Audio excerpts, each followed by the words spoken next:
Beaucoup d'étudiants tombent dans le piège de cette question en TOEIC. She enjoys finding, finds to find creative solutions to complex problems. Donc là, pour répondre à cette question, il faut que tu connaisses la liste des infinitifs vs les gérondifs. En fait, après certains verbes en anglais, on va utiliser un infinitif et après certains autres verbes, on va utiliser un gérondif. Un gérondif, qu'est-ce que c'est? C'est juste un verbe avec ing à la fin. Finding, ici en l'occurrence, c'est un gérondif. Donc en gros, quand on a deux verbes qui suivent, en l'occurrence ici enjoy et find, bah en fait ici, après enjoy, cette liste dit qu'après enjoy, on a un gérondif. Donc she enjoys finding creative. Donc ça, c'est vraiment du par cœur. Il faut vraiment le savoir. D'ailleurs, si jamais tu la veux, mets en commentaire, je veux la liste et moi je te l'envoie. C'est 100% gratuit. Et comme je disais avant, en gros, après certains verbes, on va avoir un gérondif et après certains verbes, on va avoir un infinitif. En l'occurrence, enjoy fait partie des verbes qui sont suivis d'un gérondif. Donc voyons, c'était bien ça et c'était bien ça. Donc voilà, si jamais tu veux cette liste, mets en commentaire, je veux la liste. Ça, c'est vraiment des trucs qu'il faut que tu connaisses par cœur pour le TOEIC. Il faut vraiment que tu le maîtrises parce que le TOEIC, il adore piéger les étudiants avec ce genre de questions-là.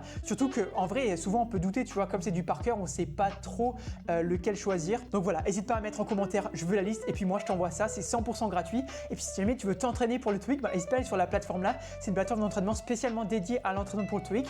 Donc pour y aller, tu tapes www.top-students.com dans ton navigateur ou Top Students TOEIC sur Google, tu verras, ce sera un des premiers résultats. Donc va voir si t'intéresse. Et moi, je te dis à demain pour une nouvelle vidéo d'entraînement pour le TOEIC. Allez, ciao!